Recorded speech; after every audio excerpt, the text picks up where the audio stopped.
Hello friends, welcome once again. आज हम class 12 के एक important topic haloalkanes haloarenes के बात करने वाले हैं। ये एक ऑर्गेनिक केमिस्ट्री का इंपॉर्टेंट पॉइंट है और इसको हम पढ़ते क्यों है, किस करके, इसमें क्या क्या रिएक्शन मैकेनिज्म इन्वॉल्व है, इन सारी चीज़ों के ऊपर हम डिटेल डिस्कशन करेंगे। आपको पहले से भी पता है कि ये एनसीईआरटी बेस्ड होने वाला है। एनसीईआरटी के टॉपिक को लाइन बाय लाइन इस पूरे कॉन्सेप्ट में हम डिस्कस करेंगे। So without wasting time once again हम इन सारे टॉपिक्स को शुरू करते हैं। ठीक है, तो पहला हमारे पास टॉपिक है और इसके नाम में ही काफ़ी कुछ छिपा हुआ है, तो इसको देखते हैं। Haloalkanes haloarenes. अब ये जो टॉपिक है हेलो एल्केन्स हेलो एरीन्स, ये हम पढ़ते क्यों ऑर्गेनिक केमिस्ट्री में? क्योंकि ये आपको पता है कि मैक्सिमम इन मॉलिक्यूल्स का यूज़ होता है पेस्टिसाइड्स बनाने में, कई ऑर्गेनिक मेडिसिन्स बनाने में, कई मेडिसिन्स बनाने में, कई तरह के डिफरेंट डिजीज़ को ट्रीट करने में इनका यूज़ किया जाता है। और इस करके हम इसको पढ़ते हैं and these things are really very important for us. ये पूरा जो मॉलिक्यूल हेलो एल्केन और हेलो एरीन के फैमिली के, ये हमारे लिए इस करके बहुत इंपॉर्टेंट होता है। इस करके हम इसको पढ़ते हैं। एनसीईआरटी में इस पेज में यही सारी चीज़ों को एक्सप्लेन किया हुआ है कि थायरॉक्सिन इससे हम प्रोड्यूस कर सकते हैं। ठीक है, जो हमारे लिए इंपॉर्टेंट होता है। ये कुछ इंपॉर्टेंट चीज़ों के बारे में बताया गया कि किस तरीके से हम क्लोरोक्विन डेवलप कर सकते हैं, जो ट्रीटमेंट ऑफ मलेरिया में भी काम किया जाता है। तो this is all anaesthetic material use कर सकते हैं, एनेस्थेटिक कंपाउंड्स बना सकते हैं जो हमारे पास सर्जरीज में यूज़ होते हैं। तो इस करके ये टॉपिक हमारे लिए इंपॉर्टेंट होता है, तो इसको हम डिटेल पढ़ना शुरू कर सकते हैं। अब देखो हमारे पास यहाँ पे पहले पेज पे हेलो एल्केन्स हेलो एरीन्स का क्लासिफिकेशन आएगा। तो पहले अगर हम बात करें तो यहाँ पे ये जो मॉलिक्यूल है ये हेलो एल्केन्स के कंपाउंड है। अब इसमें क्या क्या मोनोहैलाइड्स है। मोनोहैलाइड्स का मतलब क्या है कि एक सिंगल हैलोजन अटैच है। हैलोजन का मतलब कि 17th ग्रुप के मेंबर। 17th ग्रुप का मेंबर का मतलब क्या होता है कि fluorine, chlorine, bromine, iodine, 17th group के मेंबर्स, उनको हम हैलोजन्स बोलते हैं। तो सिंगल हैलोजन अटैच हुआ तो ये स्पीसीज हमारे पास क्या होगा, सिंगल हैलोजन अटैच हुआ तो ये स्पीसीज मोनो हमारे पास हेलो एल्केन्स होएगा। अगर दो हैलोजेंस ग्रुप अटैच हुए, इस पे दो हैलोजेंस ग्रुप अटैच हुए तो ये हमारे पास डाई हैलोजन होएगा। और अगर तीन हैलोजन ग्रुप अटैच हुए, तीन हैलोजेंस ग्रुप अटैच हुए तो ये हमारे पास क्या होगा, ट्राई हैलाइड्स होएगा। इसी तरीके से बेंजीन रिंग के ऊपर अगर हम बात करें एक हैलोजन अटैच होगा तो ये भी हमारे पास हेलो एरीन है। हेलो एरीन का और एल्केन, देखो यहाँ पे ये जो मॉलिक्यूल है ना CH2 और X और यहाँ पे CH2X, तो ये जो हैलोजन लगा है ना, ये जो हैलोजन लगा है आपके पास, ये हैलोजन क्या है, sp3 हाइब्रिडाइज्ड है। sp3 हाइब्रिडाइज्ड है। तो जब भी हैलोजन sp3 हाइब्रिडाइज्ड कार्बन से लगा है तो वो क्या, हेलो एल्केन है। लेकिन इस केस में देखो इसको क्या बोला गया, हेलो एरीन। हेलो एरीन में खास बात क्या है कि बेंजीन रिंग का हर कार्बन, बेंजीन रिंग का हर कार्बन क्या है, sp2 हाइब्रिडाइज्ड है। बेंजीन रिंग का हर कार्बन क्या है, sp2 हाइब्रिडाइज्ड है। तो इस करके हमारे पास इस पे एक हैलोजन अटैच्ड होता है और ये कार्बन क्या है, हर कार्बन sp2 हाइब्रिडाइज्ड है। सॉरी, हर कार्बन sp2 हाइब्रिडाइज्ड। तो इसलिए इसको हम क्या बोलते हैं, हेलो एरीन्स। तो ये चीज दिमाग में रखना कि हेलो एल्केन्स और हेलो एरीन्स के बीच में जो इंपॉर्टेंट डिफरेंस है वो ये है कि कार्बन इसका sp3 हाइब्रिडाइज्ड है और इस कार्बन पे जहां पे हैलोजन अटैच्ड है वो sp2 हाइब्रिडाइज्ड है। तो इसको ध्यान से हमें कंसीडर करना है और नंबर ऑफ हाइलोजन्स को काउंट कर लो ना तो आपको इंपॉर्टेंट डिफरेंस समझ में आ जाएगा। जहां पे एक हाइलोजन है तो हमारे पास क्या होगा, mono halogen haloalkanes group. ठीक है, नाउ अब यहां पे एक चीज इंपॉर्टेंट है कि हमारे पास एक नेम आया है अल्काइल हैलाइड्स। अल्काइल हैलाइड्स में अगर हम देखेंगे तो जैसे सपोज करो मेरे पास ये हाइड्रोजन हाइड्रोजन और ये R है। R एक अल्काइल ग्रुप है। अब लेट सपोज कि ये R जो है वो क्या हो सकता है, R जो है हमने क्या किया, CH3 बनाया। R को हमने क्या किया, R को हमने क्या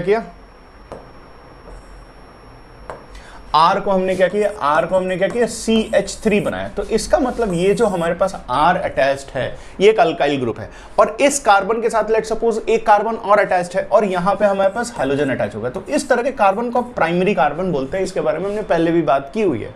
ठीक है, उसी तरीके से अगर मेरे पास 2R ग्रुप अटैच है, 2R ग्रुप अटैच है, 2R ग्रुप और हाइलोजन लगा तो इस तरह के कंपाउंड्स को हम सेकेंडरी बोलते हैं। और अगर मेरे पास यहाँ पे 3R ग्रुप अटैच है और हाइलोजन है तो इस करके कंपाउंड को हम हमेशा क्या बोलते हैं, टर्शरी बोलते हैं। इस करके कंपाउंड्स को हम क्या बोलते हैं, टर्शरी बोलते हैं। तो जब भी हमारे पास हेलो एल्केन्स हेलो एरीन्स की बात होएगी तो हमारे पास प्राइमरी अल्काइल हैलाइड कौन सा होएगा, जिसपे एक हमारे पास अल्काइल ग्रुप लगा हो, सेकेंडरी इस करके होएगा कि 2 अल्काइल ग्रुप्स लगे हो और टर्शरी इस करके लगा होएगा कि 3 अल्काइल ग्रुप्स अटैच्ड हो। तो ये हमारे पास क्या होगा, इस तरह की चीज को हम हमेशा क्या बोलते हैं, हेलो एल्केन्स या अल्काइल हैलाइड। याद रखना, अल्काइल हैलाइड्स। नाउ इसके नेक्स्ट क्लासिफिकेशंस की बात करते हैं कि अगर हमारे पास एलेलिक हैलाइड्स किसको बोलते हैं, ALLYLIC, एलेलिक हैलाइड्स किसको बोलते हैं। तो देखो यहाँ पे जो कार्बन है हेलोअल्केन ग्रुप का ही है जी, हेलोअल्केन ग्रुप का ही है, तो CH2 यहाँ पे क्या लगा X, तो ये कार्बन क्या हमारे पास sp3 हाइब्रिडाइज्ड है, लेकिन इसके पीछे जो कार्बन लगा हुआ है वो डबली बॉन्डेड है, डबली बॉन्डेड है, और यहाँ पे हमारे पास, तो ये कार्बन क्या है sp2 हाइब्रिडाइज्ड है, ये कार्बन क्या है sp2 हाइब्रिडाइज्ड है। तो एलेलिक कार्बन या एलेलिक हैलाइड्स जो हैं, जो हेलोअल्केन्स के ही ग्रुप में आते हैं, उनका क्लासिफिकेशन करते हैं। तो एलेलिक कार्बन का मतलब क्या होता है कि ये कार्बन जो sp3 हाइब्रिडाइज्ड है, इसके ठीक पीछे जो कार्बन लगा हुआ है वो डबली बॉन्डेड है, sp2 हाइब्रिडाइज्ड है। इसी तरीके से यहाँ पे आप देखेंगे तो ये जो हमारे पास साइक्लोहेक्सीन है, यहाँ पे हमारे पास एक डबल बॉन्ड आ गया और यहाँ पे हमारे पास एक हैलोजन है, एक हैलोजन है। ये हैलोजन क्या है तुम्हारा sp3 हाइब्रिडाइज्ड है, ये हैलोजन हमारे पास क्या है sp3 हाइब्रिडाइज्ड है। और यहाँ पे बहुत ध्यान से देखोगे तो ये जो कार्बन है, ये जो कार्बन है, ये हमारे पास क्या है sp2 हाइब्रिडाइज्ड है। देखो ना इसके ठीक एडजेसेंट, मतलब इस कार्बन के ठीक बगल में ये कार्बन है, तो ये भी हेलोअल्केन है, लेकिन एलेलिक हैलाइड्स जिसको बोलते हैं, एलाइलिक हैलाइड्स जिसको हम बोलते हैं। नाउ नेक्स्ट क्लासिफिकेशंस की बात करें तो बेंजाइलिक हैलाइड्स क्या है। बेंजाइलिक हैलाइड्स का मतलब यही है कि बेंजीन रिंग लगा हुआ है, पूरा कंप्लीट बेंजीन रिंग है जी, और इस पे CH2 और यहाँ पे क्या लगा हुआ है हैलोजन। मतलब आप देखो कि ये जो कार्बन है ये sp3 हाइब्रिडाइज्ड है, मतलब क्या है, ये भी हेलोअल्केन का ही फॉर्म है, ये भी क्या है हेलोअल्केन का ही फॉर्म है, ये sp3 हाइब्रिडाइज्ड है। लेकिन इसके ठीक पीछे जो कार्बन लगा हुआ है वो सारे के सारे कार्बन sp2 हाइब्रिडाइज्ड है, एडजेसेंट कार्बन नहीं, सारे के सारे कार्बन बेंजीन रिंग के अंदर sp2 हाइब्रिडाइज्ड है, ये भी sp2 हाइब्रिडाइज्ड है, ये भी sp2 हाइब्रिडाइज्ड है। तो इस करके हमारे पास ये अलग तरीके के हेलोअल्केन्स होते हैं जिनको हम बोलते हैं बेंजाइलिक हैलाइड्स। क्या बोलते हैं? Benzylic halides. तो allylic halides, benzylic halides, alkyl halides, ये सारे के सारे हेलोअल्केन्स के अलग अलग क्लासिफिकेशन है, अलग अलग फॉर्म्स हैं। ठीक है, इसको हमेशा दिमाग में रखना, क्योंकि कई बार आपको बोला जाएगा कि एलेलिक अल्कोहल, एलाइलिक अल्कोहल बनाओ, बेंजाइलिक अल्कोहल बनाओ, तो ये चीजें दिमाग में रहनी चाहिए। ठीक है, नाउ कमिंग टू दिस कि अब हमारे पास एक है विनाइलिक हैलाइड्स और एराइल हैलाइड्स। विनाइलिक हैलाइड्स और एराइल हैलाइड्स ये दोनों हेलोएरीन्स का ग्रुप है, या हेलोएरीन्स का फॉर्मेशन है, या हेलोएरीन्स का क्लासिफिकेशन है। देखो कि यहाँ पे जो हमारे पास कार्बन है वो डबली बॉन्डेड है और इस पे एक हाइड्रोजन लगा हुआ है। देख रहे हो, ये जो कार्बन है इसी पे हाइड्रोजन लगा हुआ है, मतलब ये जो कार्बन है ये sp2 हाइब्रिडाइज्ड है कि नहीं, ये कार्बन sp2 हाइब्रिडाइज्ड है कि नहीं। इसी कार्बन पे हमारे पास क्या लगा हुआ है, इस कार्बन पे sp2 हाइब्रिडाइज्ड लगा हुआ है, इसी को हम क्या बोलते हैं, विनाइलिक हैलाइड्स। क्या बोलते हैं? Vinylic halides. उसी तरीके से हमारे पास एराइल हैलाइड्स होगा। एराइल हैलाइड्स का मतलब कि बेंजीन रिंग के ऊपर डायरेक्ट हाइड्रोजन लगना, मतलब ये भी sp2 हाइब्रिडाइज्ड कार्बन है तो इसके ऊपर डायरेक्ट हाइड्रोजन लगना, तो इसको हम बोलते हैं एराइल हैलाइड्स, जिसको हम बोलते हैं एराइल हैलाइड्स। तो always consider these things are really very important कि विनाइल हैलाइड्स किसको बोलते हैं, जहां पे हमारे पास कार्बन है और उस कार्बन पे हाइड्रोजन लगा हुआ है, और एराइल हैलाइड्स किसको बोलते हैं, ये कार्बन है, इस पे हाइड्रोजन लगा हुआ है और sp2 हाइब्रिडाइज्ड है, ये बेंजीन है, और हमारे पास क्या है, ये sp2 हाइब्रिडाइज्ड कार्बन है। Always always always always have these things in your mind before approaching. ठीक है ना, क्योंकि अब हम एक साइंटिफिकली ऑर्गेनिक केमिस्ट्री के नॉमेनक्लेचर के ऊपर साइंटिफिकली अप्रोच करने की कोशिश करेंगे, उनके नेम रिएक्शंस के ऊपर साइंटिफिकली अप्रोच करने की कोशिश करेंगे।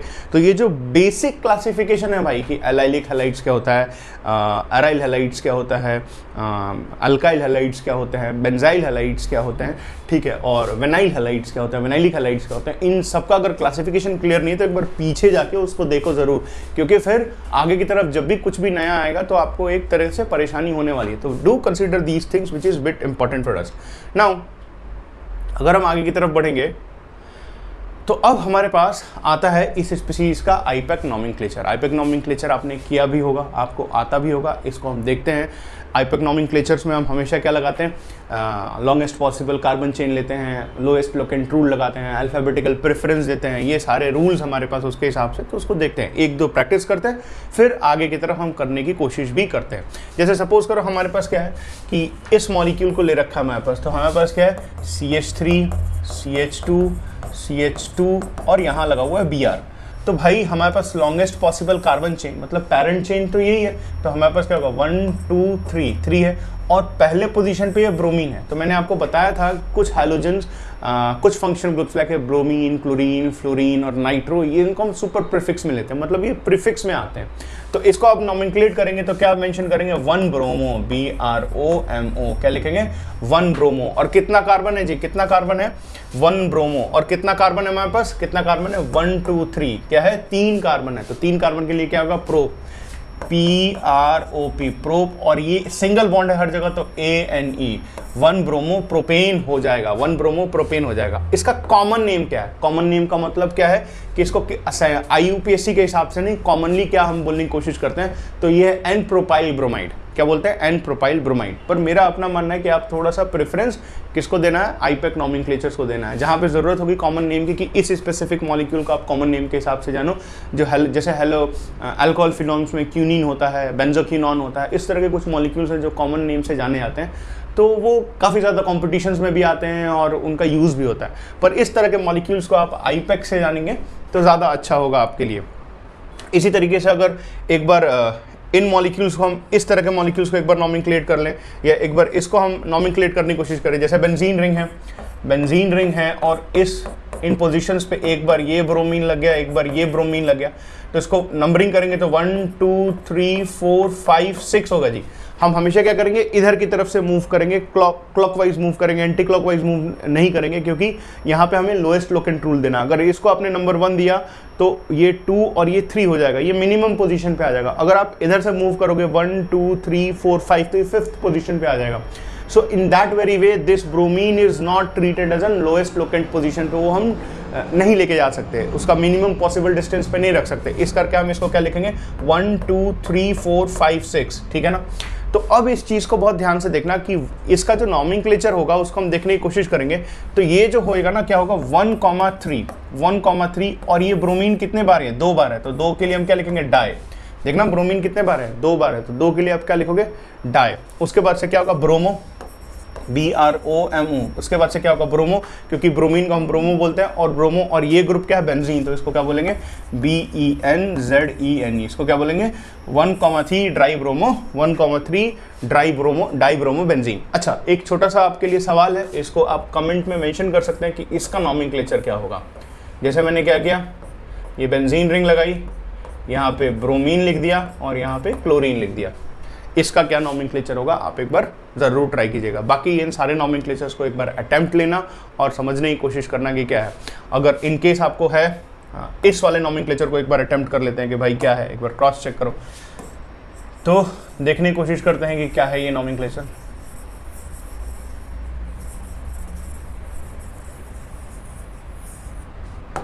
देखने की कोशिश करेंगे तो अगर हम इसको मेंशन करेंगे तो देखो यहाँ पे ये मॉलिक्यूल ऐसा है, CH3CH2Cl। मैंने इसको इस तरीके से लिखा है। कई बार बोलते हैं कि सर यहाँ पे ये CH3 आपने ऐसे लिख दिया, इस करके यहाँ पे ऐसे लिखा हुआ, तो कोई डिफरेंस है कि नहीं? तो देयर इज नो डिफरेंस यहाँ पे, they both are the same thing, you don't have to get confuse in this kind of slot. तो अब यहाँ पे देखो, यहाँ पे अगर हम इसको लोएस्ट लोकेंट रूल, क्योंकि यहाँ पे हमारे पास क्लोरो लगा हुआ है, ये मिथाइल ग्रुप लगा हुआ है, तो इसको हम नॉमेनक्लेट करेंगे तो हमारे पास मिनिमम पॉसिबल डिस्टेंस देना है, तो ये 1 हो जाएगा, ये 2 हो जाएगा, ये 3 हो जाएगा। तो फर्स्ट पोजीशन पे आपके पास क्लोरीन है, तो आपको क्या होगा? 1 क्लोरो। अच्छा, अल्फाबेटिकली भी आप इसको मेंशन करेंगे तो ये क्या जाएगा? 1 CHLORO, 1 क्लोरो। उसके बाद से क्या हो जाएगा? 2 methyl METHYL, 2 methyl propane, PROPANE, 1 chloro 2 methyl propane. इस करके हमारे पास ये मॉलिक्यूल हो जाएगा। तो जब भी हम कंसीडर करेंगे इसको बहुत ध्यान से देखने की कोशिश करेंगे। नाउ नेक्स्ट, ठीक है, अब हमारे पास एक चीज़ ये इंपॉर्टेंट है, जेम डाइहैलाइड्स और विक डाइहैलाइड। जेम डाइहैलाइड्स और विक डाइहैलाइड्स क्या होता है? जेम डाइहैलाइड्स को हम जेमेनिकल बोलते हैं, जेमेनिकल डाइहैलाइड्स जिसको हम जेम डाइहैलाइड बोलते हैं, और इस केस में ये जो हमारे पास इसको विसनल डाइहैलाइड्स या विक डाइहैलाइड बोलते हैं। अब इन दोनों में डिफरेंस क्या है? तो जेम डाइहैलाइड्स वो डाइहैलाइड्स है कि जैसे हमारे पास CH3 है और यहाँ पे कार्बन है CH, तो दोनों क्लोरीन एक ही कार्बन पे लगाओ। Both of the chlorine is attached on very one carbon, both of the chlorine is attached on very very very one carbon, तो इसको हम हमेशा क्या बोलते हैं? जेम डाइहैलाइड्स, दोनों क्लोरीन एक ही ऊपर लगे। और विक डाइहैलाइड, विसनल डाइहैलाइड्स को हम क्या बोलते हैं? कि जब हमारे पास both of the chlorine is attached on adjacent carbon, मतलब अलग अलग, इस पे एक क्लोरीन लग गया, इस पे एक क्लोरीन लग गया, तो इसको हम क्या बोलते हैं? विक डाइहैलाइड। ध्यान से रखना, इसको हमेशा दिमाग में रखना कि विसनल डाइहैलाइड और जेमेनिकल डाइहैलाइड, मतलब जेम डाइहैलाइड्स और विसनल डाइहैलाइड्स में क्या अंतर है? जब भी आपको जेम बोलेगा तो इसी कार्बन पे दोनों क्लोरीन लगा देना, और जब भी आपको विस बोलेगा तो इन दोनों डिफरेंट कार्बन के ऊपर इसको लगाना है और आगे की तरफ आपको प्लेस करना है। You just have to consider these things, जो बहुत इंपॉर्टेंट है आपके लिए। नाउ नेक्स्ट पार्ट, हमारे पास कुछ कॉमन नेम दे रखा है और उसका आईयूपैक नेमिंग भी कर रखी है, ठीक है। उसको देखेंगे और समझने की कोशिश करेंगे कि ये है क्या, किस तरीके से क्या मेंशन कर रखा है। नाउ इंपॉर्टेंट, हम इन चीज़ को एक बार देखने की कोशिश करते हैं। पहली चीज़ ये है कि ये स्पीसीज है, इसका स्ट्रक्चर क्या, फर्स्ट मॉलिक्यूल जिसको लिखा हुआ है सेकेंडरी ब्यूटाइल क्लोराइड, जो 2-क्लोरोब्यूटेन इसका आईपैक नेम है। अब ये स्ट्रक्चर देखोगे तो यहाँ पे हमारे पास CH3 है, CH2 है, यहाँ पे CH है, यहाँ पे Cl लगा और ये हमारे पास क्या CH3, ठीक है। नाउ अगर हम इस स्पीसीज को कंसिडर करें तो अगर हम इनको नॉमेनक्लेचर करेंगे तो हमारे पास क्या होगा, ये इसको हम नॉमेनक्लेट करेंगे तो लोएस्ट लोकेंट रूल या मिनिमम पॉसिबल डिस्टेंस लेंगे। इधर से लोगे तो 1, 2, 3 पोजीशन पे क्लोरीन आ रहा है, लेकिन इधर से लोगे तो 1 सेकंड पोजीशन पे आ रहा है, तो 1, 2, 3, 4 हो जाएगा हमारे पास। तो सेकंड पे क्लोरीन है तो वही लिखा हुआ है इसका आईपैक नेम 2-क्लोरो, CHLORO, 2-क्लोरोब्यूट, BUT ब्यूट, और एल्केन है तो ANE, 2-क्लोरोब्यूटेन हो गया। अच्छा, इसका कॉमन नेम है सेकेंडरी ब्यूटाइल। सेकेंडरी ब्यूटाइल का मतलब कि ये जो कार्बन है जहां पे ये Cl लगा हुआ है, ये एक इधर की तरफ से कार्बन से अटैच्ड है और इधर से कार्बन की तरफ अटैच्ड है, और टोटल कार्बन कितने हैं, 4, तो 2 तरफ से कार्बन से अटैच है तो सेकेंडरी नहीं हो जाएगा जी। ये हमने क्लास 11th में अल्काइल ग्रुप के क्लासिफिकेशंस में ये पढ़ा भी है कि यहाँ पे हमारे पास क्या, जब 2 तरफ से अगर हमारे पास कार्बन लगा हुआ है तो ये क्या हो जाएगा, सेकेंडरी नहीं हो जाएगी जी, it is secondary. And at the same time इस पे हमारे पास क्या लगा हुआ है, क्लोरीन लगा हुआ है इस पे हमारे पास, तो इसीलिए हमारे पास क्या हो जाएगा, सेकेंडरी ब्यूटाइल क्लोरीन। नाउ इस स्पीसीज का एक बार डायग्राम और इसका स्ट्रक्चर ड्रॉ करके देखते हैं। तो हमारे पास गुरुजी ये हो जाएगा CH3 और यहाँ पे हमारे पास ये हो जाएगा CH3, it is like this, ठीक है। उसके बाद से हमारे पास इस स्पीसीज को देखेंगे तो यहाँ पे एक हमारे पास हो जाएगा CH2 और यहाँ पे एक Br, यहाँ पे 3 बार है, इसका मतलब हमारे पास क्या होगा, एक और CH3 यहाँ पे होगा। अच्छा, जब हम अल्काइल ग्रुप के नॉमेनक्लेचर्स को देखने की कोशिश करते हैं तो हम इसको नियो पेंटाइल ग्रुप के नाम से जानते हैं, इस पूरे प्रोसेस को हम नियो पेंटाइल जानते हैं। लेकिन आईपैक नॉमेनक्लेचर करेंगे तो क्या होगा, लॉन्गेस्ट पॉसिबल, आईपैक नॉमेनक्लेचर करेंगे तो क्या होगा, लॉन्गेस्ट पॉसिबल कार्बन चेन, तो यही होगा, है ना। और मिनिमम पॉसिबल डिस्टेंस इसको देंगे तो हमारे पास 1 हो जाएगा, ये 2 हो जाएगा और ये 3 हो जाएगा। तो हमारे पास क्या होगा, 1 ब्रोमो, ये फर्स्ट पोजीशन है तो इसको क्या लिखेंगे, 1 ब्रोमो, BROMO, 1 ब्रोमो। और सेकंड पोजीशन पे हमारे पास क्या है, मिथाइल ग्रुप है, तो हमारे पास क्या हो जाएगा 2,2 DiMETHYL, 2,2 डाइमिथाइल प्रोपेन, PROPANE। मैं नीचे लिख रहा हूँ, I am writing over here, पर आप ऐसा नहीं करेंगे, आप एक सिंगल लाइन में सारे नॉमेनक्लेचर्स को लिखने की कोशिश करेंगे। स्पेस इतना रखोगे कि पूरा नॉमेनक्लेचर एक साथ ही लिख पाओ, ऐसा कुछ नहीं है कि खत्म हो गया तो यू विल राइट इट नीचे। अंग्रेजी की क्लास नहीं चल रही है, केमिस्ट्री क्लास चल रही है, तो इस करके जो आईपैक कन्वेंशन और रूल है उसके हिसाब से इन सारी चीज़ों को you have to write in single line, एक सिंगल लाइन में इसको लिखते हैं। बाकी इन सारे मॉलिक्यूल्स को एक बार ट्राई करना और इसका अप्रोच करना, इसके नॉमेनक्लेचर्स में ऐसा बहुत आपको ट्विस्ट देखने को नहीं मिलेगा, पर हाँ एक बार ट्राई करोगे तो कॉन्फिडेंस डेवलप हो जाता है और फिर आप किसी भी तरीके के क्वेश्चंस में, खासकर कन्वर्जन्स में हम कूद सकते हैं कि भाई हाँ ये टॉपिक हमने करना है और उसके नॉमेनक्लेचर्स और कन्वर्जन्स को करना है, ठीक है। कन्वर्जन्स में ये बहुत इंपॉर्टेंट रोल प्ले करते हैं, once again I am repeating it. Now यहाँ पे हमारे पास लिखा गया है draw the structure 8 structural isomers of the molecular formula, ये और ईच आइसोमर्स को हमें उसका नामकरण करना है, मतलब उसका नॉमेनक्लेचर करना है। पहली बात कि आइसोमर्स क्या होता है, तो आइसोमर्स आपने पढ़ा होगा कि किसी का स्ट्रक्चरल फॉर्मूला जो है सेम, मतलब उसका जो फॉर्मूला है किसी मॉलिक्यूल का सेम है बट उसके स्ट्रक्चर डिफरेंट है। तो एक लाइन इसमें और ऐड करो, पहले भी मैंने बताया कि जब किसी भी स्पीसीज का स्ट्रक्चर अलग अलग होता है तो उसके फिजिकल और केमिकल प्रॉपर्टीज में भी चेंजेस आते हैं। Always keep this thing in your mind कि जब भी हम किसकी बात करते हैं, आइसोमर्स की बात करते हैं, तो आइसोमर्स इज नॉट ओनली कि उसका मॉलिक्यूलर फॉर्मूला जो है वो सेम है पर स्ट्रक्चर अलग है। It is not like that. जब भी हम स्ट्रक्चरल आइसोमर्स की बात करते हैं तो उसमें जो सबसे इंपॉर्टेंट चीज़ है कि जब उसका स्ट्रक्चर अलग होता है तो उसकी फिजिकल और केमिकल प्रॉपर्टीज भी अलग अलग होती है। जब हम आइसोमर्स की बात करेंगे तो उसमें will be discussing this detail thing कि क्या है, किस तरीके से, पर अभी के लिए तो इतना है कि उसकी फिजिकल और केमिकल प्रॉपर्टीज में भी बहुत चेंजेस आते हैं। अब I'll be discussing some of this, आप एक बार इस क्वेश्चन को डिटेल एक बार करने की कोशिश करना। अब हमारे पास 5 कार्बन और 1 ब्रोमीन है, तो इस करके हमारे पास जो पहला है आपने मेंशन किया इस करके है, तो ये ऑलवेज कंसीडर दिस थिंग्स जो हमारे पास इंपॉर्टेंट है। ये प्राइमरी लिखा हुआ है, प्राइमरी क्यों लिखा हुआ है कि हमारे पास CH3 CH2 Br लगा हुआ है ना, 1 2 3 4 और एक और हमारे पास होएगा आप देखेंगे तो CH2 और यहाँ पे लगेगा Br। तो अगर आप देखोगे तो टोटल कितने कार्बन है, 1 2 3 4 5, कितने कार्बन है भाई, 5 कार्बन है। कितने कार्बन है भाई, 5 कार्बन है। और जब 5 कार्बन है तो हमारे पास इस फर्स्ट पोजीशन पे Br लगा हुआ और मॉलिक्यूलर फॉर्मूला तो सेटिस्फाई कर रहा है। इसमें नंबर ऑफ कार्बन भी 5 है और जितने हाइड्रोजन यहाँ पे मेंशन किए हुए हैं सारे के सारे हाइड्रोजन, टोटल हाइड्रोजन 11 है भाई। यहाँ पे देख लेना, हाइड्रोजन भी 11 है टोटल और एक ब्रोमीन अटैच है। ये कार्बन एक तरफ से कार्बन से घिरा हुआ है, इसलिए इस मॉलिक्यूल को हम नॉमेनक्लेट करने के बाद प्राइमरी बोल रहे हैं। इसको नॉमेनक्लेट करने के बाद क्या बोल रहे हैं, प्राइमरी। 1 ब्रोमोपेंटेन है ना भाई, फर्स्ट पोजीशन है तो 1 ब्रोमोपेंटेन होगा। इस मॉलिक्यूल को देखो तो फिर से क्या हुआ है कि यहाँ पे ये ब्रोमीन इस पोजीशन पे चेंज किया गया और इसको इधर की तरफ चेंज किया गया। तो हमारे पास देखो ध्यान से CH2 3 CH2 1 2 3 4 और ये 5 CH3 सॉरी। और यहाँ पे इसको देखो तो CH है हमारे पास और इस चीज में देखना तो नीचे Br यहाँ पे रखा हुआ है, नीचे bromine is like this you know. तो हमारे पास फर्स्ट और सेकंड पोजीशन पे Br ग्रुप लगा हुआ है। देखो सेकंड पोजीशन पे ब्रोमीन है और ये कार्बन सेकेंडरी है। सेकेंडरी क्यों है, क्योंकि यहाँ पे भी ये कार्बन इस तरफ से कार्बन से घिरा हुआ है और ये कार्बन इधर से भी कार्बन से घिरा हुआ है, तो इस करके ये सेकेंडरी है, इसीलिए यहाँ पे सेकेंडरी मेंशन किया गया। अब देखो अगर तुम इसको यहाँ पे मेंशन कर दो और ये सेकंड कार्बन है इसलिए सेकंड पोजीशन मेंशन किया हुआ है। हमें मेकिंग सेंस भाई, ये जो है सेकंड कार्बन पे ये ब्रोमीन लगा हुआ है तो इसलिए इसके सेकंड पोजीशन मेंशन की हुई है। और eight the same time this carbon जहां पे ब्रोमीन अटैच्ड है वो क्या है, दोनों तरफ से कार्बन से घिरा हुआ। That means that it is a secondary carbon, this means that it is a secondary carbon. Now coming to the next point, अगर इसको हम कंसिडर करें और देखने की कोशिश करें तो it is like this, CH3 है, CH2 है, CH है, CH2 है और CH3 और यहाँ पे Br लगा है ना। अब ये कार्बन भी, ये पूरा का पूरा ये कार्बन देखो तो यहाँ पे भी C2H5 से घिरा हो, यहाँ पे भी, तो ये कार्बन भी क्या हुआ, बताओ क्या हुआ, ये कार्बन क्या है, बताओ ये कार्बन क्या है, सेकेंडरी है ये भी।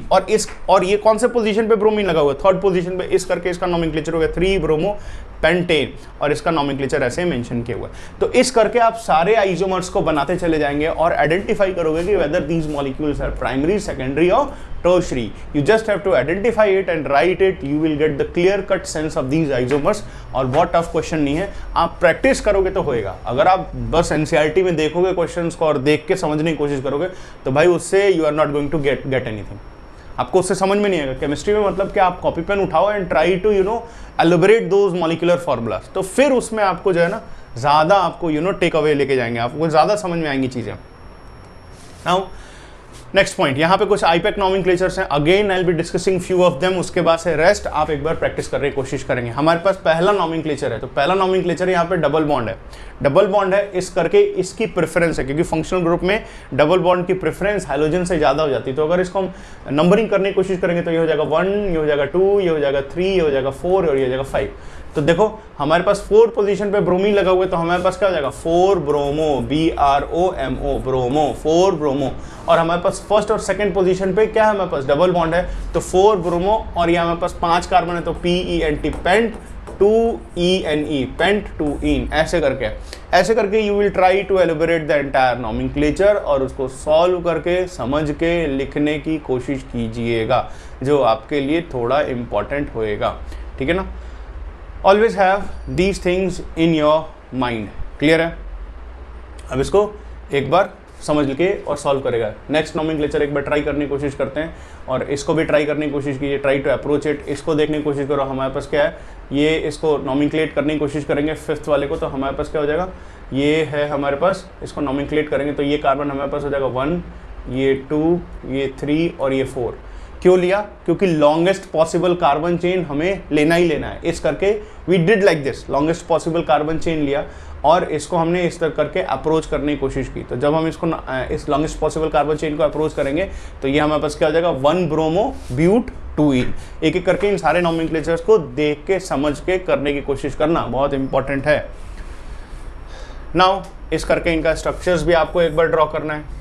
फिर एक स्ट्रक्चर मैं आपके लिए ड्रॉ कर लेता हूँ, जैसे 2-chloro-3 मिथाइल पेंटेन है, तो पेंटेन है, इसका पेरेंट चेन क्या है, 5 कार्बन है और एन है मतलब क्या है, सिंगल बॉन्ड है, तो 5 कार्बन, 1 2 3 4 और एक कार्बन हो गया 5 हमारे पास।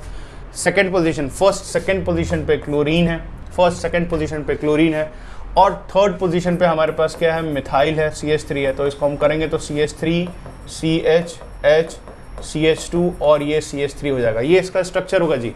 ऐसे करके सारे स्ट्रक्चर्स आप ट्राई करना, थोड़ा समझने की कोशिश करना, और बाकी कहीं डाउट हो तो आप मेरे को कमेंट्स में ज़रूर मेंशन करिएगा। डू टैग मी, जवाब तो हम देंगे ही आपको, ठीक है। Now here comes a very important thing. अब यहाँ से आपकी जो ना मतलब ऑर्गेनिक केमिस्ट्री में जो एक वर्ड आता है रिएक्शन मैकेनिज्म, उसको समझना बहुत ज़रूरी है भाई। एक वर्ड यूज़ किया गया है पार्शियल नेगेटिव और पार्शियल पॉजिटिव चार्ज। ये जो मॉलिक्यूल डेवलप किया है आपके पास, ये जो मॉलिक्यूल लिखाया गया है, इस मॉलिक्यूल को हम बोलते हैं पोलर मॉलिक्यूल, POLAR। पोलर का मतलब क्या होता है कि जैसे सपोज करो कि हमारे पास अगर होमोजीनियस मॉलिक्यूल है ना, तो होमोजीनियस मॉलिक्यूल्स में जो इलेक्ट्रॉन डेंसिटी है वो बीचों बीच रहती है। होमोजीनियस मॉलिक्यूल्स है उसमें इलेक्ट्रॉन डेंसिटी क्या रहती है, बीचों बीच रहती है। तो वो नेट न्यूट्रल मॉलिक्यूल्स रहते हैं, उसमें किसी भी तरीके की कोई प्रॉब्लम नहीं रहती। लेकिन अगर जैसे सपोज करो कि मेरे पास ये है और यहाँ पे Cl है, तो Cl एक इलेक्ट्रोनेगेटिव, तो वो इलेक्ट्रॉन पेयर्स को क्या करेगा, खींचेगा अपनी तरफ। जैसे वो इलेक्ट्रॉन पेयर्स को अपनी तरफ खींचेगा तो इलेक्ट्रॉन क्लाउड्स किधर होंगे, इधर की तरफ डेवलप होंगे। जैसे वो इलेक्ट्रॉन क्लाउड्स को अपनी तरफ खींचेगा, जैसे वो इलेक्ट्रॉन क्लाउड्स को अपनी तरफ खींचेगा, तो ये स्पीशीज क्या हो जाएगा, डेल्टा नेगेटिव, और ये क्या हो जाएगा, डेल्टा पॉजिटिव। ये स्पीशीज क्या हो जाएगा, डेल्टा नेगेटिव, और ये delta. This being electron clouds को इस करके इस मॉलिक्यूल को हम बोलते हैं पोलर कंपाउंड या पोलर मॉलिक्यूल।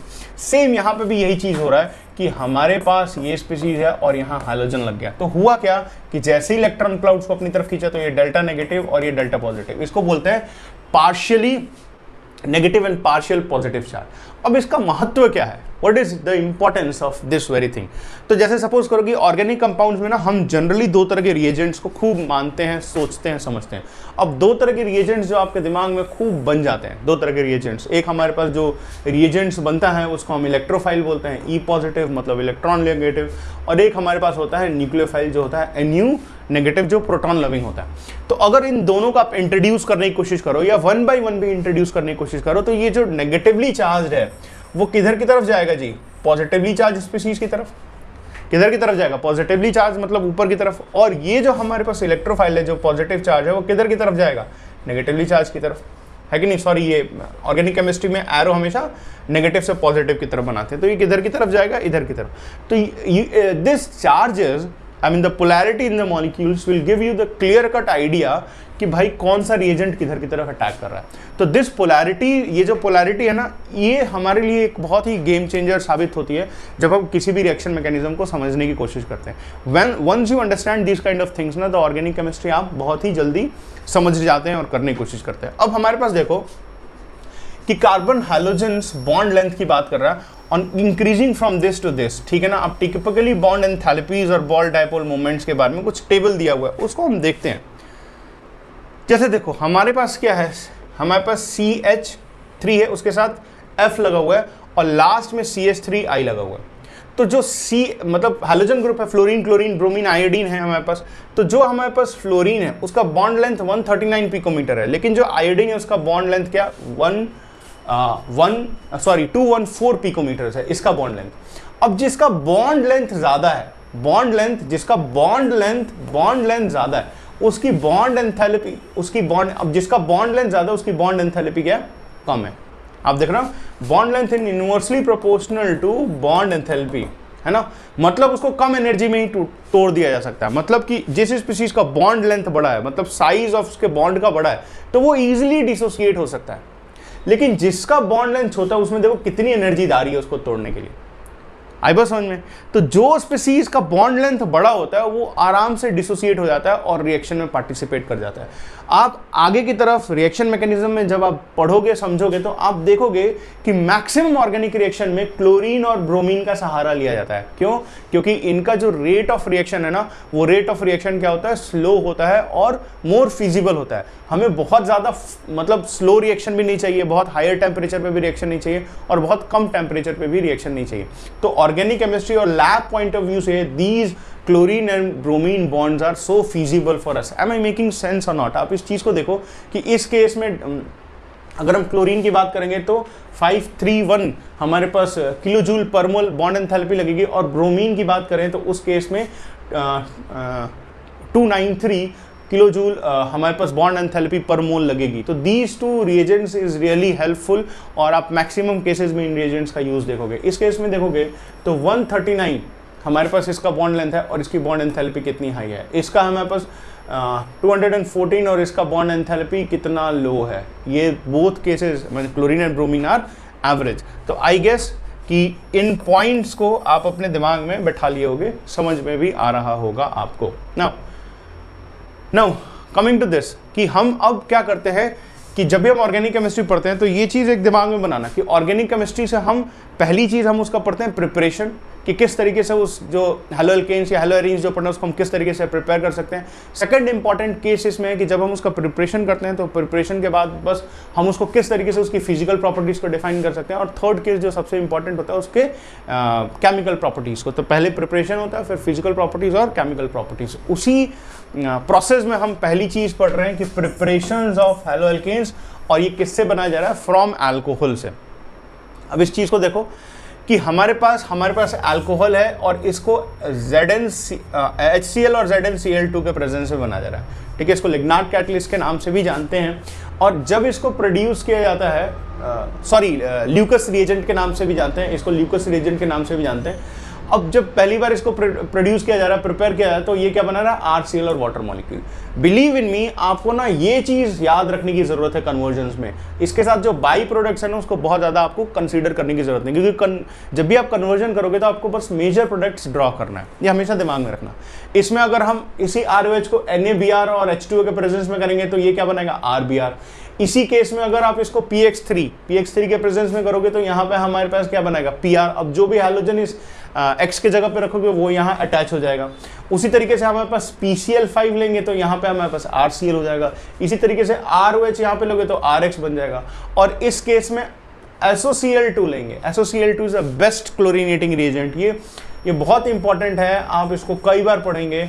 तो आप जब भी इसको लेने की कोशिश करेंगे और SOCl2 यूज करोगे तो RCl का फॉर्मेशन हो जाएगा। ये बेस्ट क्लोरीनेटिंग रिएजेंट होता है और इस केस में हमारे पास अल्कोहल के ऊपर क्लोरीन बन जाता है। मतलब in all the cases what you have seen कि आपने प्रिपरेशन किया है किसका, हेलो एल्केन का। In most of the cases में आप इनके बाई प्रोडक्ट्स को दिमाग में रखने की कोशिश मत करना। अगर कहीं एग्जामिनेशन में आपको डायरेक्ट लिखने को आए तो आप कोशिश करना try to write all the products, but conversions में बाई प्रोडक्ट आप मोस्टली नहीं लिखते हैं। ठीक है, आप डायरेक्ट उसके मेजर प्रोडक्ट को लिखते हैं and then you proceed forward. तो कोशिश ही कीजिएगा कि जब भी ये सारे रिएजेंट्स यूज हों कन्वर्जन में तो आप इनके मेजर प्रोडक्ट्स को कंसीडर करेंगे, माइनर प्रोडक्ट को कंसीडर नहीं करेंगे। Am I making sense? ये बात समझ में आ रही है? ठीक है, नेक्स्ट पॉइंट पे चलते हैं। देखो यहाँ से हम फ्री रेडिकल रिएक्शंस को समझने की कोशिश करते हैं। यहाँ पे देखो कि फ्री रेडिकल रिएक्शंस में हमारे पास एक अल्केन है। ये अल्केन क्या है, ब्यूटेन है ना। ब्यूटेन का Cl2 in the presence of UV rays में रिएक्शन हुआ है। अब देखो हमारे पास दो प्रोडक्ट बने हैं। एक हमारे पास प्राइमरी अल्काइल हैलाइड बना है और ये सेकेंडरी अल्काइल हैलाइड बना है। ये सेकेंडरी अल्काइल हैलाइड बना है और ये प्राइमरी अल्काइल हैलाइड बना है। अब मैं आपको ये भी बता दे रहा हूँ कि ये मेजर प्रोडक्ट है, ये मैक्सिमम और ये मिनिमम बनेगा, मैं ये भी बता देता हूँ। अब द रीजन इज कि यहाँ पे इसका जो इंटरमीडिएट स्टेज बनेगा वो ज़्यादा स्टेबल होगा। This we have discuss it. मतलब अगर किसी ने हाइड्रोकार्बन के वीडियोस को नहीं देखा तो उसको देखेंगे कि जो स्टेबिलिटी ऑफ इंटरमीडिएट स्टेज है वो हमारे लिए अटमोस्ट इंपॉर्टेंट है जब भी हम किसी रिएक्शन को करेंगे। अब इस रिएक्शन को आप करने की कोशिश करो तो मैं थोड़ा सा हिंट देता हूँ उसके रिएक्शन मैकेनिज्म का कि अगर भाई ये Cl2 है ना, Cl2 है और यूवी रेस के प्रेजेंस में ट्रीट कर रहे हो तो क्या होगा कि हाफ हेडेड एरो इधर और हाफ हेडेड एरो। अब हाफ हेडेड एरो इधर का मतलब कि Cl radical plus Cl radical, मतलब अनपेयर्ड इलेक्ट्रॉन्स बन जाएंगे, समझ रहे हो। अब ये रेडिकल में रिएक्शन में पार्टिसिपेशन करेगा। तो लेट सपोज कि हमारे पास क्या है, CH3 CH2 CH2 CH3 plus एक Cl रेडिकल के साथ रिएक्शन कराए। अब इसके दो प्रोडक्ट्स का फॉर्मेशन होगा।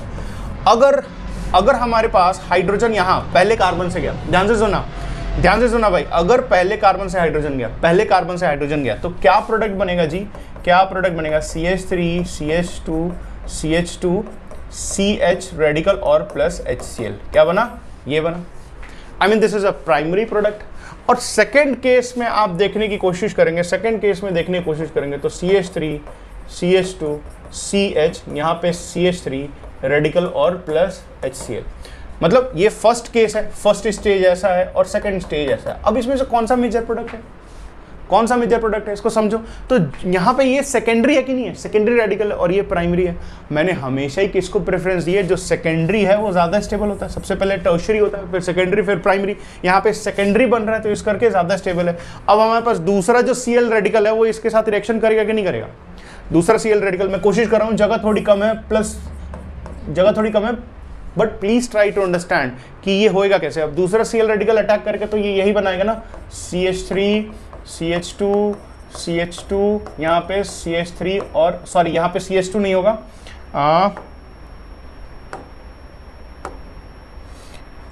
यहाँ पे देखो क्या होगा, CH2 यहाँ पे CH और यहाँ पे रेडिकल और CH3 ऐसा। ठीक है, समझ में आ रहा है। मतलब ये CH3 फिर CH2 यहाँ पे CH और ये कार्बन और ये CH3। व्हाट इट मीन्स कि यहाँ पे जो सेकेंडरी बना ना जी वो ज़्यादा स्टेबल बना, सेकेंडरी बना वो ज़्यादा स्टेबल बना। तो you always have to have understanding कि जब भी हमारे पास दो प्रोडक्ट बन रहे हैं तो एक मेजर होगा, माइनर होगा। इस केस में ये हमारे पास क्या होगा, मेजर होगा और ये माइनर होगा। और मैं फिर बताता हूँ कि जब आप कन्वर्जन करोगे ना जी तो हमेशा मेजर प्रोडक्ट लिखना, माइनर प्रोडक्ट की बात हम नहीं करेंगे। रिएक्शन मैकेनिज्म मैंने बता दिया है, इसको एक बार दोबारा जाके देखने की कोशिश करना कि ये क्या है, कैसे है, किस तरीके से, and try to understand it. In any case आपको थोड़ा सा कोई प्रॉब्लम लगे तो do comment me, I will try to communicate as much as I can. ठीक है, अब ये देखिए कि फ्रॉम एल्कीन से कैसे बनाते हैं इसको। ठीक है ना, कैसे बनाते हैं, यहाँ पे देखो मेजर माइनर बता दिया, मेजर माइनर बना दिया, कैसे बनाते हैं, एल्कीन से कैसे बनाते हैं। तो अब इस चीज़ को ना सिद्धार्थ सर इसको ना नेक्स्ट टाइम पे हटवा देना, रिएक्शन मैकेनिज्म में दिक्कत होती है, उसको बोलना इसको हटा दे। ठीक है, तो अब ना ये इस चीज़ को देखना कि ये हमारे पास क्या है, C double bond oxygen CH है, H है और प्लस ये HX है ना, ये हमारे पास है। ये स्पीशीज, अच्छा ये हमारे पास है। अब बहुत ध्यान से सुनना, बहुत ध्यान से, कि ये डिसोसिएट हुआ ना भाई तो H positive plus X negative होगा, ये H positive plus X negative होगा। ये क्या तुम्हारे पास, इलेक्ट्रोफाइल, ये क्या हमारे पास, इलेक्ट्रोफाइल, और ये क्या है, न्यूक्लियोफाइल है ना। E पॉजिटिव इलेक्ट्रोफाइल है और ये न्यूक्लियोफाइल। रिएक्शन में हमेशा इलेक्ट्रोफाइल पहले रिएक्शन में पार्टिसिपेशन करता है। क्यों, किसी को जानना है तो पुराने वाले वीडियो जो क्लास 11 में मैंने हाइड्रोकार्बन्स पढ़ा है उसको एक बार देखेगा जरूर। ऐसे यहाँ पे आके फिर आप बोलोगे बार बार बताओ तो मजा नहीं आएगा, फिर तो उसका कोई मतलब ही नहीं है। आप हर चीज़ बिकॉज ऑर्गेनिक केमिस्ट्री में जब आप एक बार फाउंडेशन रख देते हो तो उसके बाद फिर ऊपर की तरफ चीज़ें आसान होती चली जाती हैं। ठीक है, आपको अगर आपका फाउंडेशन क्लियर नहीं है, directly you will jumping to some topic, तो आपको बहुत परेशानी आने वाली है भाई। इसलिए ये चीज़ दिमाग में रखना कि जब भी किसी रिएक्शन में इलेक्ट्रोफाइल और न्यूक्लियोफाइल साथ में बन गया तो इलेक्ट्रोफाइल रिएक्शन में पहले अटैक करेगा। अब जब इलेक्ट्रोफाइल अटैक करेगा तो हमारे पास क्या हो गया, कार्बन कार्बन और यहाँ पे हाइड्रोजन अटैच हो गया और यहाँ पे हमारे पास क्या हो गया, पॉजिटिव चार्ज जनरेट हो गया। अब ये पॉजिटिव चार्ज न्यूक्लियोफाइल के साथ NU के साथ रिएक्शन करेगा और हमारे पास C सिंगल बॉन्ड C, यहाँ पे H और यहाँ पे न्यूक्लियोफाइल हो गया और यहाँ पे H और ये इस करके। तो सेम गोज यहाँ पे वही चीज़ है कि हमारे पास यहाँ पे X है, मतलब यहाँ पे X है तो X कहाँ पे अटैच होगा, न्यूक्लियोफाइल की जगह, और H पॉजिटिव क्या, इलेक्ट्रोफाइल, तो ये यहाँ की जगह अटैक होगा। अब एक चीज देखो कि इसमें मेजर और माइनर कैसे आइडेंटिफाई किया। यहाँ पे तो हम मेजर माइनर आइडेंटिफाई नहीं कर सकते क्योंकि अगर ये हाइड्रोजन है, ये हाइड्रोजन है, ये हाइड्रोजन है, तो both of the carbon having the similar priorities. मतलब अगर इसको कंसीडर करो कि ये प्राइमरी कार्बन है तो ये भी तो प्राइमरी कार्बन है इसके रिस्पेक्ट में, तो यहाँ पे मेजर माइनर नहीं हो सकता। लेकिन इस तरीके का कोई हमारे पास अनसिमेट्रिकल है, अनसिमेट्रिकल का मतलब कि इधर दो कार्बन है और इधर एक कार्बन है, तो यहाँ पे मेजर माइनर का कॉन्सेप्ट हो सकता है। अब वो क्या है उसको समझो। इससे पहले भी जो फ्री रेडिकल का रिएक्शन मैकेनिज्म है ना, that goes the same thing, उसको भी we explain it in a same way, उसको भी मैंने सेम तरीके से समझाने की कोशिश की थी। अब है क्या, इसको देखो कि जैसे सपोज करो मेरे पास CH3 and trying my level best, आप भी थोड़ा पेशेंस के साथ पढ़िएगा भाई, CH2 ऐसा है कि नहीं है। अब व्हाट आई डिड इज कि इसका रिएक्शन HI के साथ कराते हैं, सेम वही प्रोसेस कि HI डिसोसिएट होगा तो H positive plus I negative में। अब रिएक्शन में पहले इलेक्ट्रोफाइल रिएक्ट करेगा कि न्यूक्लियोफाइल, बताओ क्या बोला था मैंने कि पहले इलेक्ट्रोफाइल अटैक करेगा। जब इलेक्ट्रोफाइल अटैक करेगा तो ये CH3 CH, यहाँ पे सिंगल बॉन्ड CH2, यहाँ पे H लगा तो ये एक कार्बन बना, और दूसरा प्रोडक्ट क्या बन सकता है कि CH3 CH और सिंगल बॉन्ड CH2, और यहाँ पे अगर H लगा तो सामने वाले कार्बन के ऊपर पॉजिटिव चार्ज। अब ये जो कार्बन है वो क्या है, सेकेंडरी कार्बन है, और ये जो कार्बन है वो क्या है, प्राइमरी कार्बन है। तो अब बताओ इन दोनों में से ज्यादा स्टेबल कौन है, सेकेंडरी स्टेबल है।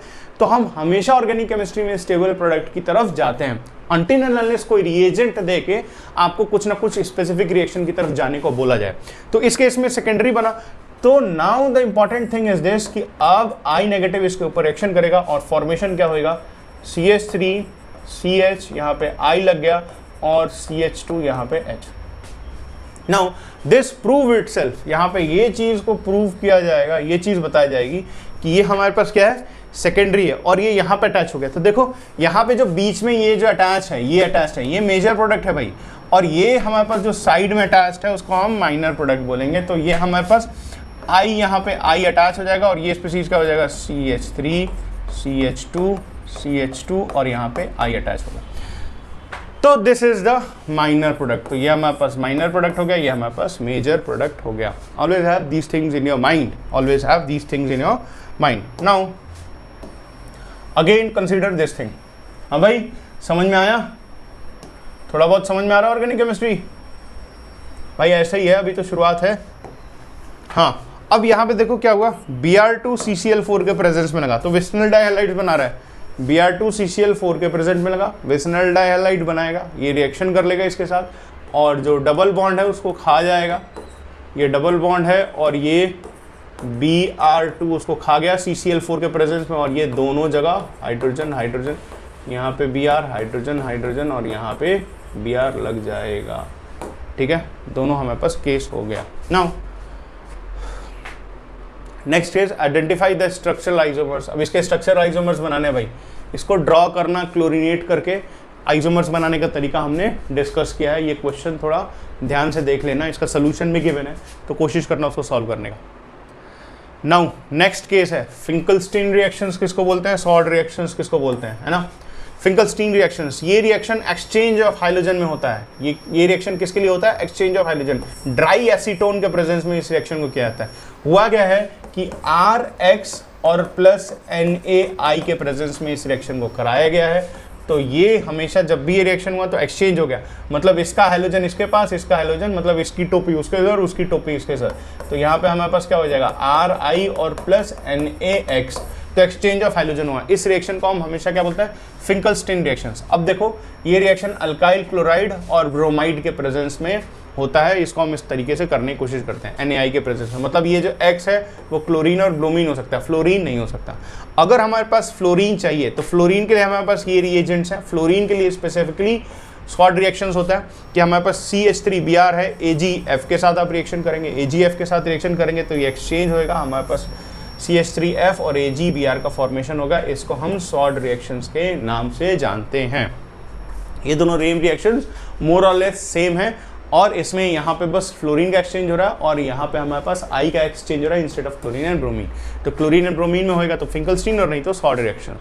ठीक है, नाउ ये हमारे पास हाइड्रोकार्बन से इलेक्ट्रोफिलिक सब्स्टिट्यूशन रिएक्शंस हैं। अब ये थोड़ा हमें समझना है, ठीक है। तो समझने के लिए मैं इसको एक बार थोड़ा सा एलिब्रेट करके खोलने की कोशिश करता हूँ। देखो ध्यान से, अगर मेरे पास CH3 है और बेंजीन रिंग है, तो इसका अगर रेजोनेंस करेंगे, क्योंकि रेजोनेंस तो कोई एरोमेटिक कंपाउंड में उसकी प्रायोरिटी होती है इलेक्ट्रॉन मूवमेंट्स में, तो अगर इसका रेजोनेटिंग स्ट्रक्चर ड्रॉ करेंगे तो थोड़ा बहुत आपने अगर पढ़ा हो क्लास 11वीं में, तो ये CH2 पॉजिटिव होएगा और यहाँ नेगेटिव चार्ज आएगा।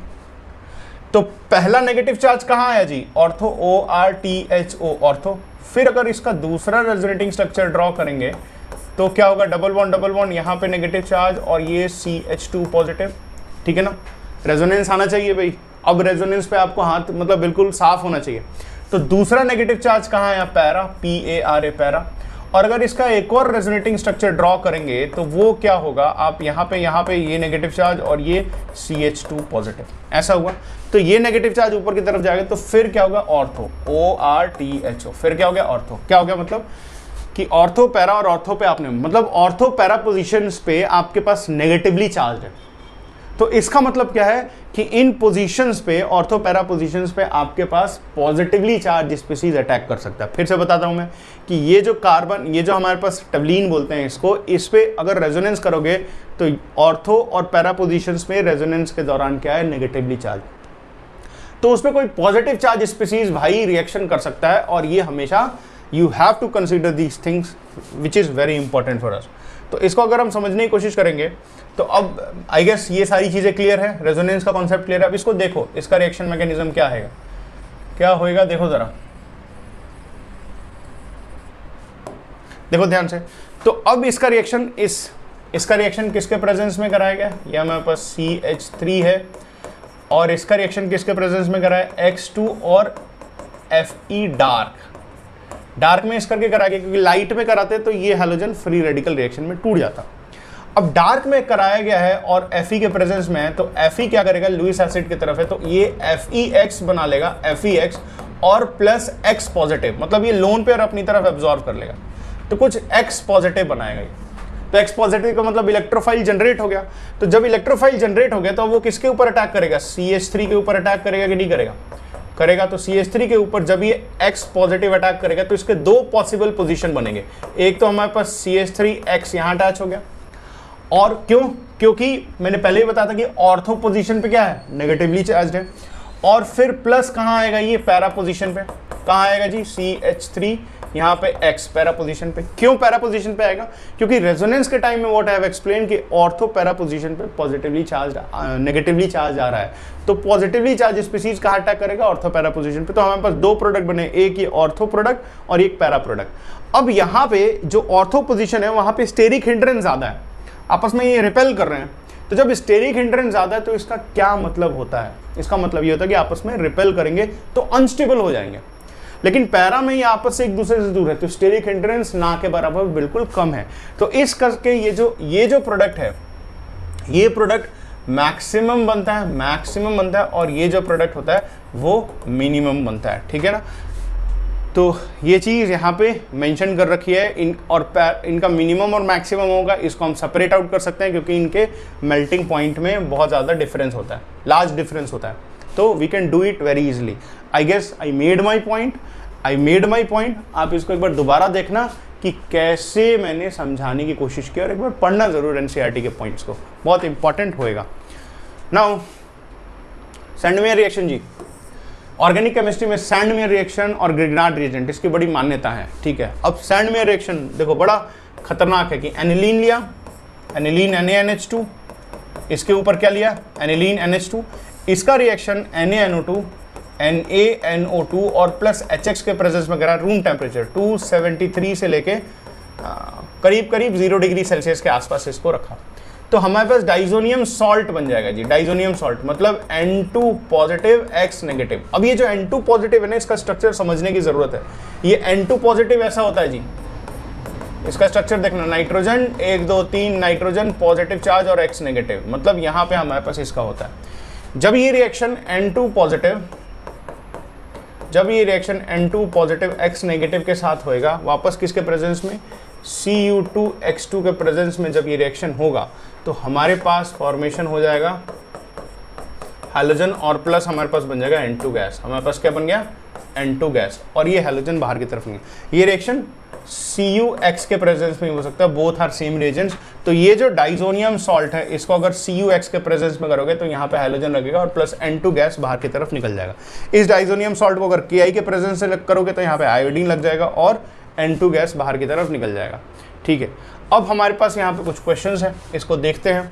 पहला क्वेश्चन करूँगा और तीसरा क्वेश्चन करूँगा, ये आप खुद से करने की कोशिश करना। पहले इस रिएक्शन को देखते हैं, तो ये इसका रिएजेंट बनाने की कोशिश करते हैं। तो ये बेंजीन रिंग है, इसके ऊपर कार्बन डबल बॉन्ड, ये ऐसा और ये लगा हुआ। इसका रिएक्शन किसके साथ किया हुआ है, प्लस HBr, तो डिसोसिएट होगा तो H positive plus Br negative में होगा। अब H पॉजिटिव पहले अटैक करेगा, इंटरमीडिएट स्टेज स्टेबल होना चाहिए, तो ऐसी जगह अटैक कराते हैं जहाँ पे इंटरमीडिएट स्टेज स्टेबल है। तो यहाँ पे मैं क्या करता हूँ, H और ये अटैक करेगा, H तो सामने वाले कार्बन के ऊपर पॉजिटिव चार्ज जो कि सेकेंडरी कार्बन है, फिर Br नेगेटिव इसके ऊपर अटैक करेगा, और प्रोडक्ट मैं इधर बनाने की कोशिश करता हूँ। थोड़ा सा जगह कम है पर देखना, कंसिडर करना कि यहाँ पे क्या है, Br लग गया, यहाँ पे H और यहाँ पे CH3 हो गया। तो इसका जो प्रोडक्ट होगा इस क्वेश्चन का वो ये होगा। क्यों, क्योंकि इंटरमीडिएट स्टेज स्टेबल होना चाहिए। इसको हम मार्कोनिक ऑफ रूल के हिसाब से भी जानते थे। इस रिएजेंट में देखो ये यहाँ पे आंसर भी दे रखा है। इस रिएजेंट में देखो परऑक्साइड है, तो परऑक्साइड जो होता है वो एंटी मार्कोनिकॉफ रूल का ठीक उल्टा होता है। परऑक्साइड क्या होता है, जो परऑक्साइड होगा तो परऑक्साइड होगा तो मार्कोनिकॉफ रूल का ठीक उल्टा हो जाएगा, एंटी मार्कोनिकॉफ रूल लग जाएगा। तो यहाँ पे हमारे पास ऐसा है और ये CH है, डबल बॉन्ड CH है हमारे पास, और प्लस HBr ले रखा है और परऑक्साइड डाला हुआ, क्या डाला हुआ है, परऑक्साइड। तो परऑक्साइड क्या करेगा, एंटी मार्कोनिकॉफ रूल करेगा, एंटी मार्कोनिकॉफ रूल मार्कोनिक का ठीक उल्टा। तो इस केस में हमारे पास जो प्रोडक्ट बनेगा CH, यहाँ पे H लग जाएगा, सिंगल बॉन्ड H, और यहाँ पे लग जाएगा Br, क्योंकि पहले वाला क्या था, मार्कोनिकॉफ रूल था जो Br यहाँ लग रहा था, और ये क्या लग जाएगा, एंटी मार्कोनिकॉफ रूल जो यहाँ पे है। तो इन दोनों का प्रोडक्ट हमारे पास ये रहा इस करके, ठीक है। कंसिडर दीज थिंग्स इंपॉर्टेंट है। इन क्वेश्चंस को एक बार देखना, सल्फ्यूरिक एसिड क्यों नहीं यूज किया जाता है अल्कोहल्स में विद KI, क्योंकि बहुत स्ट्रॉन्ग डिहाइड्रेटिंग एजेंट है। Write the different dihalide structures and derivatives of the propane, तो ये भी एक स्ट्रक्चरल आइसोमर्स का क्वेश्चन है। इन दोनों पॉइंट्स को एक बार आप इनके क्वेश्चंस को करके मेंशन करके और एक बार मेरे को ज़रूर कमेंट में भेजना कि भाई कैसे करना है इसको, और I will go through it, और if I will find it तो I will be mentioning it, और एक बार वीडियोज़ में सारे क्वेश्चंस को एक बार ज़रूर डिस्कस करूँगा मैं, ठीक है। नाउ अगेन हमारे पास आइसोमेरिक क्वेश्चंस है कि सिंगल मोनोक्लोरिनेशन होएगा तो क्या होगा इस स्पीशीज का, 3 बार हम करेंगे, और 4 बार आइसोमर्स तो इसका क्या होएगा। हमारे पास इनके भी क्वेश्चन आइसोमर्स में डिस्कस किए हमने, तो एक बार इसको भी ध्यान से देखना, सेम प्रोसेस में आपको इसको भी आगे की तरफ करना है। नाउ ये थोड़ा इंपॉर्टेंट है, ये सारे रिएजेंट्स इसको देखने हैं एक एक करके हमारे पास, तो we have to be very much careful. कुछ क्वेश्चन करते हैं, जैसे SOCl2 है, मैंने बताया था कि SOCl2 बेस्ट क्लोरीनेटिंग रिएजेंट है, तो हमारे पास क्या होगा, ये हमारे पास है, यहाँ पे Cl लग जाएगा, बेस्ट क्लोरीनेटिंग रिएजेंट है। इसी तरीके से HI के बारे में बात की थी, तो HI क्या होगा, हमारे पास ऐसा होगा कुछ, ठीक है। यहाँ पे हमारे पास CH3 होगा, यहाँ पे I हो जाएगा, यहाँ पे H हो जाएगा, क्योंकि टर्शियरी कार्बोकैटायन जनरेट होगा तो इस करके होगा, ऐसे करके। ये हमारे पास एक्सचेंज ऑफ हाइड्रोजन रिएक्शन है, तो CH3 CH2 यहाँ पे I हो जाएगा और प्लस NaBr हो जाएगा। ये क्वेश्चन इंपॉर्टेंट है, एलाइलिक है, इसका जो प्रोडक्ट बनेगा, कई लोग इसको ऐसा कर देते हैं, Br और Br एडिशन रिएक्शन कर देते हैं, जो कि गलत है, एब्सोल्युटली नॉट पॉसिबल। इसका प्रोडक्ट ये होगा Br2, ये इसका राइट प्रोडक्ट है, ये याद रखना, ये बहुत इंपॉर्टेंट है, ठीक है। तो आज के लिए फर्स्ट पार्ट में आपको हैलोअल्केन्स हैलोअरीन्स के लिए इतना ही। डू सपोर्ट अस, और बाकी next videos, next point, next topic आपको आगे की तरफ ऐसे ही मिलते रहेंगे। तो do support us and please appreciate us with your supports. Thank you very much.